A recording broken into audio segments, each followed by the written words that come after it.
मेरा हिंदी सुनकर हिंदुस्तानी लड़की हार्ट अटैक करेगी। काका काका कुछ हिंदी बोलिए, आपका हिंदी तो माशाल्लाह बहुत अच्छा है। मैं और क्या बताऊं जी, मेरा दिल तो अभी कहती है ये साले मोफिस को जंगल में ले जाकर 2 लड़का का साथ छोड़ देने के जो बात हुई है वो भूल जाइए। अभी बात ये है कागा है। তো বন্ধুরা, অবশেষে ঘোরাঘুরি শেষে আমরা একটা পুকুরের হাতে বইলাম। ডান পাশে আছে আমরা মফিজ ভাই, বাম পাশে আছে দনা ভাই। কাকা আসছে। আর যে আমরা মূলত আইছি মফিজ ভাইয়ের স্বাস্থ্যবনের বিয়াতে। তো ইচ্ছা মতো গলা পর্যন্ত ডুবো ডুবো তেনুকা খাইছি। খানার পর মানে গাতে চর্বি আইছে, উত্তরাণে দিছি। বারে গেছি গই ঘুরবেল্লাই। এ অত্র অঞ্চল মনে করেন যে একটা চক্কর দিছি R15 এন লই। যেমন ধরেন গুতুমা গুললাম, নরনিয়া, কেতরাঙ্গা, দক্ষিণ কেতরাঙ্গা, আর এখন হচ্ছে ভুতিয়া, আর কি কইলেন ফুপটি লাগেন। হ্যাঁ, ফুপটিলা। এই মূল আমরা এখন যে জায়গাতে বই রয়েছি এই জায়গাটা হচ্ছে আমরা মফিজ ভাইয়ের জন্মস্থান, যেখানে সে জন্মাইছে, বড় ছোটতন বড় হয়েছে। তো এই এতক্ষণ ঘোরাঘুরি যে করলাম একটা জিনিস নজরে আইছে। কনছে কি এই এলাকার শুষ্কটা। হ্যাঁ, শুষ্কটা। ধন্যবাদ। আপনি কি লক্ষ্য করছেন না? নাই পানি নাই, শুকিয়ে ছাড়কার চারিদিকে। পানি তো না, এমন যে আমার কাকা হাইখানা করছে এখন আগের হইসবো দেখে আনিও নাই। আমি খুব লজ্জিত কাকা, আমি খুব লজ্জিত। আপনার এখানে আমি আমার এলাকায় এসে আপনাকে একটু অপমানিত করলাম। যাই হোক, অবশেষে একটা কলা বাগান তো বার করে দিছস মোটামুটি। কলা পাতা দিয়ে কোন রকম সেরে নিয়েছে কাকা। আচ্ছা যাই হোক, কাকাকে আর লজ্জা না দিয়ে আপনি কি বলবেন? এটাও হচ্ছে আমার জন্মভূমি, এইখানে আমি ছোট থেকে বড় হয়েছি, ঠিক আছে। এখানের হাওয়া বাতাস এটা আমার পরিচিত। আমি যখন ক্লাস 3 তে পড়ি তখন আমি এখানে যে কোনায় বুতিয়া মাদ্রাসায় থেকে বর্তমানে কেতরাঙ্গা মাদ্রাসা বলে। তুই হাফ প্যান ইন্দি জরে তো নাকে দিন হরের ফ্যানের নিয়ে দনমান জুলের উর্ফে দি সেন্টু গেঞ্জি জায়গা দই না সেন্টুকে দিই না। ওই সময় আমি একটা সাদা পায়জামা গায়ে দিতাম, ময়লায় ভরা। তারপর হচ্ছে একটা রশি ছিল, রশিটা এইভাবে ইয়ে দিতাম। জুতা ছিল না কিন্তু, এখনকার পোলাইনেরা যতটা স্টাইলিশ ভাবে স্কুলে যায় তখন ছিল না। একটা পাঞ্জাবি ছিল, তাও অনেক সিটি পরা, ঠিক আছে। এই যে ফাতর এখান থেকে আপনার ওই যে ক্যাম্প পর্যন্ত এখানে চলে যেতাম, হাঁটি হাঁটি চলে যেতাম। আবার এই ফাতরটা যেটা ছিল, এই ফাতরটা হচ্ছে এখানে গোবর তো পাইতাম। ওই যে গরুর যে গোবর গুলা এগুলা তো পায়, ওখানে আমার দাদি আমার আম্মা গোবরের লাঠি যেটা ওইটা বানাইতো, তো এখানে ইয়ে করতাম। এই যে ফাতর গুলাতে আমার বিচরণ ছিল, ঠিক আছে। তাই এখান থেকে শুরু থেকে এই যে স্কুলটা এখন অনেক। আচ্ছা, দনা কাকার মতো এমন কোন জমি আছে না কিতে আছে যেখানে আপনার 40 আছে? না না, এরকম কিছু আমরা আসলে করেছি, কিন্তু কিন্তু কিন্তু তার মানে এটা না যে আমার কাকারও যে অভ্যাসটা কলা গাছে চিবাচা বা ইয়ে যাবো হিয়েনে যাবো ওনার মানে মল থেকে যে বিষয়টা, এই অভ্যাসটা কিন্তু আবার আমার নাই। কাকা তার মানে আপনি চিপা চাপাই করতেন, কিন্তু আমরা বাতে যে চিপা চাপাই করতেন খোলা মাঠে করতে, এরকম কিছু বুঝাই। আপনি কি করতেন এটা ভেঙে বলতে হবে। এখানে অনেক লিজেন্ডরা বসে আছে, উল্লাটা কিছু মনে করবো। এখানে আপনি ভেঙে বলতে হবে যে কাকা পটি করতেন, আপনি এটা ভাঙে বলতে হবে কাকা করতেন, সেটা আবার কি। তো আচ্ছা, দুঃখিত কাকা, আমি ভুলে আসলে এটা ভুলে মুখ থেকে বের হয়ে গেছে আর কি। আপনি কি কষ্ট পেয়েছেন?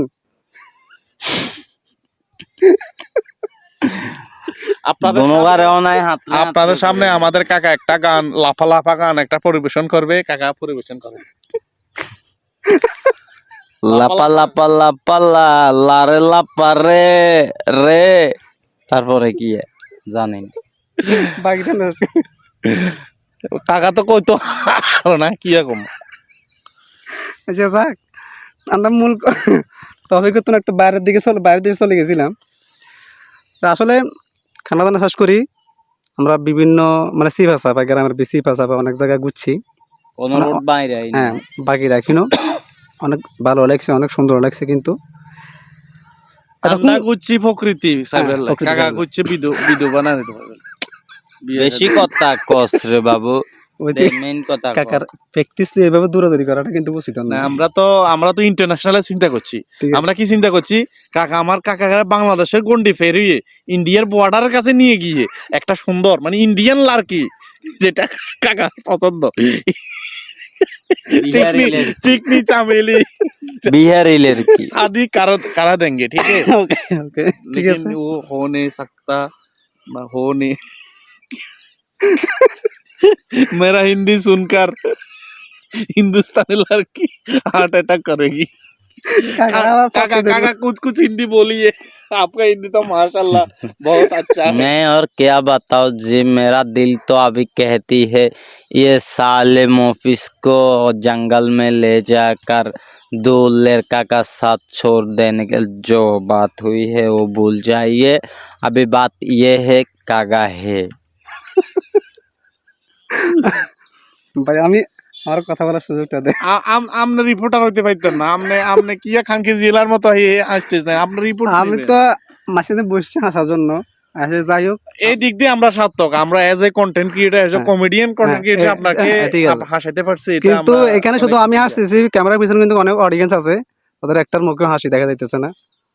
এরা ছোট বাচ্চা, এরা কি হাসবে, এরা আচ্ছা, কম পরে যাবে। এখন কথা হচ্ছে দীর্ঘক্ষণ ঘোরাঘুরি করার পরে লক্ষ্য করলাম অনেকগুলো বড় বড় পুকুর দিঘি পর্যন্ত চোখে হচ্ছে, কিন্তু কোনো পুকুরে পানি নেই। এই জিনিসটা খুব খারাপ। ওইদিকে দেখা, ওই জমিটা দেখা,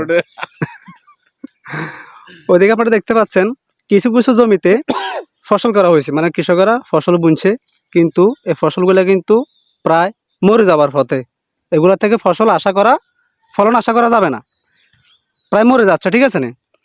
মফিজ ভাই, আরেকটা জিনিস লক্ষ্য করছি, প্রায় এদিকে লক্ষ্য করো, প্রায় কৃষকদের স্বপ্ন দেখলাম যে লাল হলুদ মাটির সাথে মিশে যাচ্ছে। এই সম্পর্কে কিছু বলে। এটা তো হচ্ছে যে একজন কৃষক তার সর্বোচ্চ মানে এজ এ কৃষক হিসাবে কৃষকরা সবসময় বরাবর নিম্ন মধ্য বা মধ্যবিত্তের মধ্যে পড়ে, যাদের একটা সম্বল থাকে হচ্ছে চাষ করে যে অর্থটা আসবে এটা দিয়ে কি ফ্যামিলি চলে, ঠিক আছে। এটা আমাদের দেশটা হচ্ছে কৃষি নির্ভর, এমনকি আমাদের গ্রামগুলোতে প্রত্যেকটা জায়গায় কৃষির মধ্যে আমরা চলতেছি। এবং কি আপনি গুগলে সার্চ দিয়ে দেখেন আমাদের ফেনী অঞ্চলটাও চলতেছে কিন্তু কৃষি দিয়ে চলতেছে। তো এখন আমাদের এই যে এলাকা, এই যে সাইড, এইটা যতটুকু আমি জানি ধান একবার হয়, ফসলি ধান মানে এটা আমাদের বাসায় বলতে গেলে এক খুন্দ বলে, সেটাকে এক খুন্দ হয়। আর বাকি দুই খুন্দ যেখানে বৃষ্টির কারণে, যে পানি না থাকার কারণে এভাবে মটর ডাল, তারপরে যায় মনে করেন যে বিভিন্ন ধরনের সবজিগুলো উৎপাদন করে, হ্যাঁ, মসুর ডাল, মটর ডাল বা এগুলা উৎপাদন করে। কিন্তু তবুও একটা জিনিস আফসোস থেকে যায়, এটা হচ্ছে যে পানি না থাকার কারণে ওই ফসলগুলো মানে টিকেতে পারে না। আপনি ওইদিকে দেখেন ভুট্টা ক্ষেত বলেন, ওইদিকে অনেক ক্ষেত গুলো আছে দেখেন আপনি, এগুলো সব লাল হয়ে গেছে, মরে গেছে, অনেক কিছু লস হয়ে গেছে। তো আসলে আমি জানি না, আমি আসলে এই বিষয়ে যে এলাকাতে কেন একটা পাম্প নাই, কি এটা কি কোনো উদ্যোক্তা নাই, নাকি এখানে কি পানির লেয়ার কম যার কারণে পাম্প বসায় না, এই জিনিসটা মানে আমি চিন্তা করতেছি। আমার মনে হয় যে একটা পাম্প হলে কি হয়, মানে আমরা 3 খুন্দ এখানে কৃষকদের স্বপ্নটা পূরণ হয়, হ্যাঁ, মানে দান করতে পারে। এখন কিনো হয় না আসলে, এটা আমার আসলে অজানা অভিজ্ঞতা। আসলে আমরা দীর্ঘক্ষণ ঘোরাঘুরি করার পরে আমরা লক্ষ্য করছি যে ম্যাক্সিমাম পুকুর একদম শুকিয়ে মাটি পর্যন্ত ফেটে গেছে। শুধু আমার নজরে এই পর্যন্ত একটা পুকুরের মধ্যে পানি দেখলাম। হ্যাঁ, এই ভিউটা কিন্তু অসাধারণ। পুকুরের চারপাশে কলা গাছ, শুধু একটা পুকুরের মধ্যে পানি আছে। আর এই অত্র অঞ্চলে আর কোনো পুকুরের মধ্যে পানি নেই, যার কারণে পানি সংকটের কারণে কৃষক ভাইয়েরা জমিনে ফসল বুনতে পারে না, ঠিক আছে না। এখন এটা কেন পানি নাই বা কি কারণে, মাটির নিচে কি লেয়ার নাই না অন্য কোনো সমস্যা? দেখেন, এটা মানে এখানে এই এলাকাতে অনেক গণ্যমান্য ব্যক্তি আছে এবং কি অনেক শিক্ষিত মানুষ সমাজ এই এলাকাটাই ভরা। তো আমার মনে হয় যে নিশ্চয়ই কোনো সমস্যা আছে, যার কারণে এখনো পর্যন্ত মানে কোনো মানে পাম্পের ব্যবস্থা হয় না বা কোনো একটা ব্যবস্থা হয় নাই। নিশ্চয়ই কোনো সমস্যা আছে, মানে যেটা আমরা উপলব্ধি করতে পারতেছি, ঠিক আছে, যার কারণে হয়ে ওঠে না, যার কারণে হয়তো যুগের পর যুগ এইভাবে চলতেছে। ধান এক খন্দ আর বাকি সব সবজি চেষ্টা চালায়। ধান এক খন্দ করে যেমন অনেক কষ্ট করে বৃষ্টির পরে যে বৃষ্টি আসবে না, বৃষ্টির মানে বৃষ্টির সিজনে করে, বৃষ্টির অপেক্ষায় থাকে আর কি। যখন বৃষ্টি হয় তখন। আচ্ছা, যাই হোক, আমাদের এই ভিডিওটা যদি কোনো কর্তৃপক্ষের দৃষ্টিতে পড়ে, অবশ্যই আপনারা এই অত্র অঞ্চলটা একবার পরিদর্শন করবেন যে কেন এই অত্র অঞ্চলে কোনো সেচ পাম্প নেই বা কী কারণে নেই, কী সমস্যা, এটা একটু খুঁটিয়ে দেখলে মনে হয় ভালো হয়। কারণ অনেক কৃষক, কারণ যেহেতু এই দেশটা হচ্ছে কৃষি নির্ভর দেশ, কৃষকদের উপর আমরাও ডিপেন্ড। কারণ তারা যদি সংস্কৃতি না করে, আমরা আঞ্চলিক ভাষা যেটা সংস্কৃতি যদি না করে, তা আমরা কিন্তু মুখে ভাত দিতে পারবো না বা ভালো মন্দ শাকসবজি দিতে পারবো না। তো যাই হোক, আজ এই পর্যন্ত। সবাই ভালো থাকবেন, সুস্থ থাকবেন, দেখা হচ্ছে পরবর্তী ভিডিওতে। কিছু বলবেন না? কাকা কথা হলো আপনি কি এটা কৃষি ভিডিও নিয়ে বানাইছেন? এটা আসলে তো ব্লগ ভিডিও বানাবে এটা লাপা লাপা এটা ভিডিও, লাফা লাফা ভিডিও গেছে, বিনোদন প্লাস দরকারি কানা দরকারি সব কিছু। মানে এটা একটা ব্যাচেলর ইন্টারভিউ, বেচারা ইন্টারভিউ হয়ে গেছে গই। তো যাই হোক, ভুল ভ্রান্তি কিন্তু ভুল ভ্রান্তি হতে এবারে ওইটা আর কি, হিন্দিতে এটাকে কি বলে, ভুল ভ্রান্তি হতে এবারে। যাই হোক এখন गलती इंसान से ही होती है। পেমেন্টটা দি দেন, যাই কই পেমেন্টটা ইন্টারভিউ নিলাম আমি, আমাকে না দিই আপনারা। পেমেন্ট আপনি ইন্টারভিউ। আচ্ছা, আমি ভিডিওটা ফেসবুকে দেওয়ার পর যদি $1-2 যদি দেয়, কাটি দিবেন। এটা এই যে পেমেন্টটা বলি, এটা আবার রাখেন না না না, আপনারা এইভাবে আমাকে ইনসাল্ট না করলে তো পারতেন, আপনারা তো আবার পাবলিক করে দেন এগুলা। ইনসাল্ট ব্যাপার না করলে তো পারতেন। আপনাদেরকে আইনছি ভাইরাল পারসন, এইভাবে আপনারা আমাকে অপমান मशीन করবেন। फास्ट दुई हटा दियो। তাহলে আপনারা খুব সারা কোনো কাজ করেন না। না এতে আমার কাকা বলতে লজ্জা হয়, বুঝেন না? মানে এতে মেশিন ছাড়া আর কিছু বুঝেন না। কোনো কাজ